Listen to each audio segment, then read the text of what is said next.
Hi friends, Bindya ಚಾನಲ್ಗೆ ಸ್ವಾಗತ ಸುಸ್ವಾಗತ. ನೋಡಿ, ಇವತ್ತು ಶನಿವಾರ. ಸೊ ಇವಾಗ ಸಮಯ ಬಂದು ಒಂದು 4 ಗಂಟೆ ಆಗಿದೆ.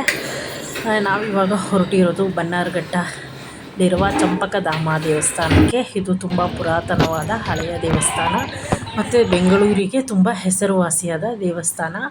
ಈ ದೇವಸ್ಥಾನ ಮಾರ್ಚ್ ಹೋದ ತಿಂಗಳು, ಇವಾಗ ಏಪ್ರಿಲು, ಹೋದ ತಿಂಗಳು 10-11 ಜಾತ್ರೆ ಆಗಿದೆ. ಸೊ ಈ ದೇವಾಲಯಕ್ಕೆ ಹೋಗಬೇಕು ಅಂತ ತುಂಬ ದಿವಸದಿಂದ ಅನ್ಕೊತಿದ್ದೆ. ಸಮಯನೇ ಬಂದಿಲ್ಲ ಮತ್ತು ಗಳಿಗೆ ಕೂಡ ಕೂಡು ಬಂದಿರಲಿಲ್ಲ. ಏನೋ ಅಂತಾರಲ್ಲ, ಎಲ್ಲದಕ್ಕೂ ಕಾಲ ಕೂಡು ಬರಬೇಕು ಅಂತ. ಇವತ್ತು ನನಗೆ ಕಾಲ ಕೂಡು ಬಂತು. ಸೊ ಮೂರ್ತಿಯವ್ರನ್ನ ಸುಮ್ಮನೆ ಕೇಳಿದೆ, ಹಿಂಗೂ ಫ್ರೀ ಇದ್ದೀರಾ ಅಂದೆ. ಹ್ಞೂ ಅಂದರು. ಚಂಪಕಧಾಮ ದೇವಸ್ಥಾನಕ್ಕೆ ಹೋಗಿ ಬರೋಣ, ಹೆಂಗೂ ಶನಿವಾರ ಅಲ್ವಾ ಅಂತ ಹೇಳಿದೆ. ಸರಿ ನಡಿ ಹೋಗೋಣ ಅಂತ ಹೋದ್ವಿ. ನಾವು 4 ಗಂಟೆಗೆ ಹೋದ್ವಿ. ಅಲ್ಲಿ ಗೂಗಲಲ್ಲಿ ನಾವು ಟೈಮಿಂಗ್ಸ್ ಎಲ್ಲ ನೋಡ್ಕೊಂಡ್ವಿ. ಬೆಳಗ್ಗೆ ಟೈಮಿಂಗ್ಸ್ ಬಂದು 12 ಗಂಟೆಗೆ ಕ್ಲೋಸ್ ಆಗಿಬಿಡುತ್ತೆ ಅಂದರು. ಸರಿ, ಹೆಂಗೂ ಇವರು ಶನಿವಾರ ಅಂದರೆ ಸ್ವಲ್ಪ ಎದ್ದೊಳೋದು ಲೇಟು, ಮೂರ್ತಿ ಬಿಂದ್ಯಾ ಅವರು ಇರಲಿ ಸಾಯಂಕಾಲ ಹೋಗೋಣ ಅಂದ್ಬಿಟ್ಟು 5 ಗಂಟೆಯಿಂದ 8 ಗಂಟೆವರೆಗೂ ದೇವಸ್ಥಾನ ಓಪನ್ ಇರುತ್ತೆ ಅಂತ ಹೇಳಿದರು. ಸೊ ಸಂಜೆ ಹೋಗ್ಬೋದಲ್ಲ, ಆರಾಮಾಗೆಲ್ಲ ಊಟ ಎಲ್ಲ ಮಾಡಿ ಸ್ನಾನ ಎಲ್ಲ ಮಾಡಿ ಹೋಗ್ಬೋದು ಅಂತ ನಾನು ಮನೆಯಲ್ಲೆಲ್ಲ ಕೆಲಸ ಮುಗಿಸಿ ಪೂಜೆ ಮುಗಿಸಿ ಹೊರಟಿದ್ದು. ಸೊ ನೋಡಿ, ದೇವಸ್ಥಾನ ಅಂತೂ ತುಂಬ ದೊಡ್ಡದಾಗಿದೆ, ತುಂಬ ವಿಶಾಲವಾಗಿದೆ ದೇವಸ್ಥಾನ. ತುಂಬ ಅಚ್ಚುಕಟ್ಟಾಗಿ ನೀಟಾಗಿದೆ. ಮೂಲಭೂತ ಸೌಕರ್ಯ ಅಂತೂ ಇದೆ. ಕುಡಿಯೋ ನೀರಿನ ವ್ಯವಸ್ಥೆ, ಶೌಚಾಲಯ ಮತ್ತು ಇದು ಈ ದೇವಸ್ಥಾನದ ಹಿಂಭಾಗ. ಮೊದಲು ನಾವು ಚಂಪಕಧಾಮ ದೇವಸ್ಥಾನಕ್ಕೆ ಹೋಗಿದ್ದಲ್ವ, ಮೇಲ್ಗಡೆ ಬೆಟ್ಟಕ್ಕೆ ಆಮೇಲೆ ಹೋಗಿದ್ದು. ಅಲ್ಲಿ ಇದು ತುಲಾಭಾರ ಮಾಡಿದ್ದು, ಅಲ್ಲೇ ಅರ್ಶಿನ ಕುಂಕುಮ ಇಟ್ಟಿದ್ರು. ನಾನು ಅರ್ಶಿನ ಕುಂಕುಮ ಇಟ್ಕೊತೀನಿ, ನನಗೂ ಬೇಕು ಅಂದು. ಸರಿ ಇಟ್ಕೊತೀನಿ ಅಂತ ನೋಡಿಬಿಟ್ಟು ಸರಿ ಆಯಿತು ಅಂತ ಸುಮ್ಮನೆ. ಮೆಟ್ಲೈತೆ ಮುಚ್ಚಿಬಿಟ್ಟವ್ರಿ. ದೇವಸ್ಥಾನ ಎಲ್ಲ ಸುತ್ತ ನೋಡಿಕೊಂಡು ವೀಡಿಯೋ ಮಾಡಿಕೊಂಡು ನಾವು ನಿಧಾನಕ್ಕೆ ಬಂದ್ವಿ. ಯಾಕಂದರೆ ಸಂಜೆ 5 ಗಂಟೆ ಆಗಿದೆ. ಎಷ್ಟು ಬಿಸಿಲು, ಎಷ್ಟು ಹಬೆ ಹೊಡಿತಾಯಿತ್ತು ಗೊತ್ತಾ. ಅದೇ ದೇವಸ್ಥಾನದ ಒಳಗಡೆ ಹೋಗ್ತಾ ಇದ್ದಂಗೆ ತಣ್ಣಗೆ ಗಾಳಿ ಬೀಸ್ತಾಯಿತ್ತು. ಎಲ್ಲ ದೇವಸ್ಥಾನದಲ್ಲೂ ಅಷ್ಟೇ ತುಂಬ ಶೆಕೆ ಅಂತ ಅಲ್ಲಿ ಸುಸ್ತು ಅನಿಸುತ್ತೆ. ದೇವಸ್ಥಾನ ಹತ್ತತ್ರ ಒಳಗಡೆ ಗರ್ಭಗುಡಿ ಒಳಗಡೆ ಹೋಗ್ತಾ ಇದ್ದಂಗೆ ನಿಜ ಎಷ್ಟು ಕೂಲಾಗುತ್ತೆ ಮತ್ತು ಒಂಥರ ಏನೋ ಒಂದು ಫ್ರೆಶ್ ಆಗುತ್ತೆ. ಆ ಸುಸ್ತು ಎಲ್ಲ ಹೊಟ್ಟೋಗುತ್ತೆ ನಮಗೆ ದೇವ್ರು ನೋಡೋ ಖುಷಿಗೆ. ಸೊ ಇದು ಆಮೇಲೆ ಕೆಳಗಡೆ ಬಂದು ಇಲ್ಲಿ ಲಕ್ಷ್ಮೀ ದೇವಸ್ಥಾನ ಅಲ್ಲ, ವೆಂಕಟೇಶ್ವರ ದೇವಸ್ಥಾನದಲ್ಲಿ ಫೋಟೋ ಹಿಡಿಯೋ ಆಗಿಲ್ಲ.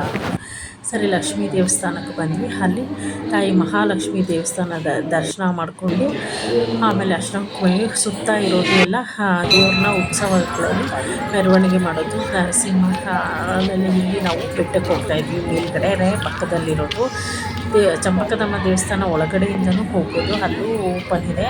ಸೊ ನಾವು ಇಲ್ಲಿ ಸುತ್ತ ಹಾಕೊಂಡು ಹೋಗೋಣ, ಒಂದು ಎಲ್ಲ ನೋಡ್ದಂಗೆ ಆಗುತ್ತೆ ಅಂದ್ಬಿಟ್ಟು ನಾವು ಚಂಪಕಧಾಮ ದೇವಸ್ಥಾನದಿಂದ ಈಚೆ ಬಂದು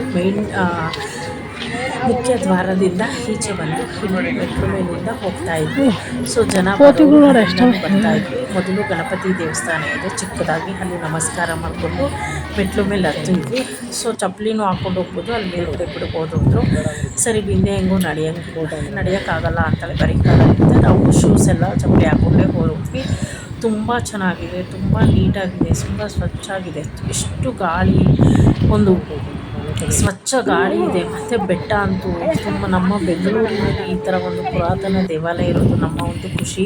ಇಂಡಿಯಾಗಂತೂ ತುಂಬ ಖುಷಿ ಆಯಿತು. ನಾನು ಫಸ್ಟು ಅಂತ ಮೆಟ್ಲೆಲ್ಲ ಹತ್ತಿ ಅಪ್ಪ ಮಗಳಿಬ್ಬರು ಖುಷಿಯಾಗಿ ಬಂದರು. ಆಮೇಲೆ ಒಂದು ಸ್ವಲ್ಪ ಬಾಯಾರಿಕೆ ಆಯಿತು. ಅಲ್ಲೊಂದು ಕುಲ್ಫಿ ತೊಗೊಂಡು ತಿಂದ್ಕೊಂಡು ಮತ್ತು ನೀರು ಕುಡ್ಕೊಂಡು ಮುಂದಕ್ಕೆ ಹಂಗೆ ನೋಡ್ಕೊಂಡು ಎಲ್ಲ ಮುಂದಕ್ಕೆ ಬರ್ತಾಯಿದ್ವಿ. ಸೊ ದೇವಸ್ಥಾನ ಸುತ್ತಲೂ ಅಷ್ಟೇ ತುಂಬ ಶುದ್ಧವಾಗಿದೆ, ತಂಪು ಗಾಳಿ. ಮತ್ತು ಇಡೀ ನಮ್ಮ ಬೆಂಗಳೂರು ನೋಡಿದಷ್ಟು ಖುಷಿ ಆಯಿತು. ಬೆಟ್ಟದ ಮೇಲಿಂದ ಎಲ್ಲಿ ನೋಡು ಬಿಲ್ಡಿಂಗ್ಗಳು, ಮನೆಗಳು ನೋಡಿ. ಇದೆ ಮೇಲ್ಗಡೆ ಬೆಟ್ಟದ ಮೇಲಿರುವ ಲಕ್ಷ್ಮೀ ನರಸಿಂಹಸ್ವಾಮಿ ಸನ್ನಿಧಿ, ಬನ್ನಿಗಿರಿ ಮೇಲೆ ನೆಲೆಸಿರುವ ಸ್ವಾಮಿಯದು. ಸೊ ತುಂಬ ಖುಷಿ ಆಯಿತು ನೋಡಿ. ಅಂತೂ ಇಂದು ಕಡೆಗೆ ಬಂದು ಸ್ವಾಮಿಯ ದರ್ಶನ ಇಂದು ನಮಗೆ ಆಯಿತು. ಸೊ ಇದು ವಿಷ್ಣುವಿನ ದಶಾವತಾರಗಳಲ್ಲಿ ಇಟ್ಟಿದ್ರು. ಕುಡಿಯೋ ನೀರಿನ ವ್ಯವಸ್ಥೆ ಕೂಡ ಅಲ್ಲಿ ಮೇಲೆ ಕೂಡ ಮಾಡಿದ್ದಾರೆ. ತಂಪು ನೀರು ಅಂತ ಕೂಡ ವಾಟರ್ ಫಿಲ್ಟರ್ ನೀರು. ತುಂಬ ಸ್ವಚ್ಛವಾಗಿ ದೇವಸ್ಥಾನ ತುಂಬ ಕ್ಲೀನಾಗಿ ಮೇಂಟೈನ್ ಮಾಡಿದ್ದಾರೆ. ನನಗಂತೂ ತುಂಬ ಖುಷಿ ಆಯಿತು. ಅದು ಶನಿವಾರ ಲಕ್ಷ್ಮೀ ನರಸಿಂಹಸ್ವಾಮಿ ದರ್ಶನ, ವೆಂಕಟೇಶ್ವರ ದರ್ಶನ ಆಗಿತ್ತು ನಮ್ಮ ಪುಣ್ಯ. ಸೊ ಇದು ನೋಡಿ, ಬೆಟ್ಟ ಅಂತೂ ತುಂಬ ಚೆನ್ನಾಗಿದೆ, ಹೋಗೋಕ್ಕೆ ಬರೋಕ್ಕೆ ಆರಾಮಾಗಿದೆ, ಸೇಫ್ಟಿನೂ ಇದೆ. ಸೊ ಇದು ನೋಡಿ, ಅಲ್ಲಿ ಎಲ್ಲ ಅದೇ ಉತ್ಸವ ಮಾಡ್ತಾರಲ್ಲ, ಒಂದು ಆಮೆಯ ರೂಪದಲ್ಲಿ ಲಕ್ಷ್ಮೀ ನರಸಿಂಹನ ಆಮೆ ಮೇಲೆ ಕುಂಚಿರೋದು ಮೂರ್ತಿಯವರು. ನಮ್ಮ ಮನೆ ದೇವರು ಗವಿರಂಗನಾಥ ಸ್ವಾಮಿ ಕೂರ್ಮ ಅವತಾರ ಅಲ್ವಾ. ಸೊ ಅದು ಆ ದೇವ್ರು ಇರ್ಬೋದೇನೋ ಅಂತ ಒಂದು ಕುತೂಹಲಕ್ಕೆ ಅವರು ತೆಗೆದು ನೋಡಿದರು. ಲಕ್ಷ್ಮೀ ನರಸಿಂಹಸ್ವಾಮಿನ ಕೂರ್ಮ ಅವತಾರದಲ್ಲಿ ಇಟ್ಟಿದ್ರು ಅಲ್ಲಿ. ಸೊ ಜಾತ್ರೆ ಆಯಿತು ಅಂತ ಅಲ್ಲಿ ಬೋರ್ಡೆಲ್ಲ ಇತ್ತು. ಅದು ಹೋದ ತಿಂಗಳು ಆಗಿತ್ತು. ಆ ಒಂದು ವಾತಾವರಣ, ಆ ಒಂದು ವೈಬ್ಸು ಕೂಡ ಜಾತ್ರೆ ಇದು ಹಾಗೆ ಇತ್ತು. ರಥ ಅಂತೂ ತುಂಬ ಪೈಂಟ್ ಎಲ್ಲ ಬರೆದು ಒಂದೇ ತಿಂಗಳಾಗಿರೋದಲ್ವ, ಮಾರ್ಚ್ 10ನೇ ತಾರೀಕು ಜಾತ್ರೆ ಇರೋದು. ಸೊ ದೇವಸ್ಥಾನ ಅಂತೂ ತುಂಬ ಕಳಕಳಿಯಾಗಿ ತುಂಬ ಚೆನ್ನಾಗಿದೆ. ಇದು ಮುಜರಾಯಿ ಇಲಾಖೆಗೆ ಸೇರ್ಪಟ್ಟಿರೋ ದೇವಸ್ಥಾನ, ತುಂಬ ಚೆನ್ನಾಗಿ ಮೇಂಟೈನ್ ಮಾಡಿದ್ದಾರೆ. ತದನಂತರ ನಾವು ಕೊಟ್ಟಿಗೆರೆಗೆ ಬಂದರೆ ಮೂರ್ತಿಯವರು ತುಂಬ ದಿವಸದಿಂದ ಅಂದ್ಕೊಂಡು ಡೆಕ್ಕತ್ ಕ್ಲೋತ್ ಹೋಗಬೇಕು, ಅವರು ಏನೋ ಹ್ಯಾಂಡ್ ಗ್ಲೌಸ್ ತೊಗೋಬೇಕು ಅಂತಿದ್ರು. ಸೊ ಜಿಮ್ಮಿಗೆ ಬೇಕು ಅಂತ, ಸೊ ಅದು ತೊಗೊಂಡ್ರು. ಆಮೇಲೆ ಎಷ್ಟೊತ್ತರೆಗೂ ಬೇಕು ಅಂತ ಆಡೋಕ್ಕೆ ಹೋಗಿ ತುಂಬ ಇಷ್ಟ ಆಯಿತು. ಸೂಪರ್ ಫೇವ್ರೆಟ್ ಕಲರೇ ತೊಗೊಂಡಿದ್ದಾರೆ ನೋಡಿ. ಅಲ್ಲೇ ಟ್ರೈ ಕೂಡ ಮಾಡಿ ಸೊಂಟ ಹಿಂಗೆ ತಿರ್ಗ್ಸಮ್ಮ, ಸೊಂಟ ಬ್ಯಾಲೆನ್ಸ್ ಮಾಡ್ಕೊ, ಆ ಕಡೆ ಈ ಕಡೆ ಬ್ಯಾಲೆನ್ಸ್. ಕ್ಲೋಸ್ ಒಂದು ತೊಗೊಳಕ್ಕೆ ಹೋಗಿ ಶೂಸು ನೋಡಿದ್ರು, ಅವ್ರಿಗೆ ತುಂಬ ಇಷ್ಟ ಆಯಿತು ಶೂಸು. ಆಮೇಲೆ ಶೂಸು ಕಂಫರ್ಟಬಲ್ ಆಗಿದೆಯಾ, ಅವ್ರಿಗೆ ಸೂಟ್ ಆಗುತ್ತಾ ಅಂತ ನೋಡಿ ಸೆಲೆಕ್ಟ್ ಮಾಡಿಕೊಂಡು. ಸೊ ಹೀಗೆ ಅಪ್ಪ ಮಗಳ ಒಂದು ಪರ್ಚೇಸ್ ಆಯಿತು. 3 ಐಟಮ್ಸ್ ಎಲ್ಲ ತೊಗೊಂಡ್ರು. ಆಮೇಲೆ ಅಲ್ಲಿ ಜ್ಯೂಸ್ ನೋಡಿದ್ರು, ಅದನ್ನು ತೊಗೊಂಡ್ರು. ಆ ಜ್ಯೂಸು ಅದು ಅದೇ ವರ್ಕೌಟ್ ಮಾಡಿ ನೀನು ಹಂಗೆ ತಿರುಗಬೇಕಮ್ಮ, ಜ್ಯೂಸು ಅಂತ ಹೇಳಿದ್ರು. ಅವ್ರು ಕೇಳಿಲ್ಲ, ಬ್ಯಾಲೆನ್ಸ್ ಮಾಡಿ ಆ ಕಡೆ ಈ ಕಡೆ ಕುಡಿಬೇಕು ಅದು ಓಕೆ ಅಂದ್ಬಿಟ್ಟು ಅದು ಜ್ಯೂಸ್ ತೊಗೊಂಡ್ವಿ ನಾವು. ಜ್ಯೂಸ್ ತೊಗೊಂಡಿದ್ದು ಸ್ಪೋರ್ಟ್ಸ್ ಅಂತ, ಮತ್ತು ಒಂದೇ ಸ್ಕಿಪ್ ಕುಡ್ದಿದ್ದಷ್ಟೇ. ಆಮೇಲೆ ಅವ್ಳಿಗೆ ಇಷ್ಟ ಆಗಲಿಲ್ಲ, ನಂಗೆ ಬೇಡ ಅಂದ್ಬಿಟ್ಟು ಹೇಳಿದ್ವಿ. ಅದಕ್ಕೆ ಅವಳು ಆರೆಂಜ್ ಜ್ಯೂಸು ಅಂದ್ಕೊಂಡ್ಬಿಟ್ಟಿದ್ದಾಳೆ. ಮಾಮೂಲಿ ಆರೆಂಜ್ ಜ್ಯೂಸ್ ಮಾಡ್ತೀವಲ್ಲ ಮನೇಲಿ ಅಥವಾ ಹೊರಗಡೆ ಕುಡಿಯೋದು, ಆ ಥರ ಅಂದ್ಕೊಂಡ್ರು. ಸೊ ಅದು ಸ್ಪೋರ್ಟ್ಸ್ ಜ್ಯೂಸು ಅಂತ ಹೇಳಿದ್ರು. ಅವಳು ಟೇಸ್ಟ್ ನೋಡೋದಂటే ಅವಳಿಗೆ ಸಮಾಧಾನ ಆಗಲಿಲ್ಲ, ತೊಗೊಂಡ್ರು. ಸೊ ಹೀಗೆ ಎಲ್ಲ ತೊಗೊಂಡಾದ್ಮೇಲೆ ಬಿಲ್ಲಿಂಗ್ ಆಗಿ ನಾವು ಬಂದು ಸ್ವಲ್ಪ ಸುಸ್ತಾಗಿತ್ತು ಅಂತ ಹಂಗೆ ಅಲ್ಲೇ ಮಗಳಿಗೂ ನೀರು ಕೊಟ್ಟಿದ್ದು ಗೋಬಿ ತೊಗೊಂಡು ತಿಂತೀವಿ.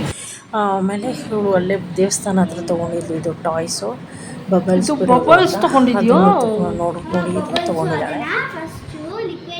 ನಾಳೆ ಮಾಡು, ಇವತ್ತು ಮಾಡಬೇಡ. ಅಲ್ಲ, ಫಸ್ಟ್ ಲಿಕ್ವಿಡಲ್ಲಿ ಕ್ಯಾಪ್ ಇದೆಯಲ್ಲ ಅದನ್ನು ಪೋರ್ ಮಾಡ್ಬೋದು ಸ್ವಲ್ಪ ಹೊತ್ತು. ಆಮೇಲೆ ಹಿಂಗೆ ಡಿಪ್ ಮಾಡಿ ಆಮೇಲೆ ಈ ವಿಡಿಯೋ ನಿಮಗೆ ಇಷ್ಟ ಆದರೆ ಲೈಕ್ ಮಾಡಿ, ಶೇರ್ ಮಾಡಿ. ಚಪ್ಪಕದಮ್ಮ ದೇವಸ್ಥಾನ ನಿಮಗೆ ಇಷ್ಟ ಆದರೆ ಹೋಗಿ ಬನ್ನಿ.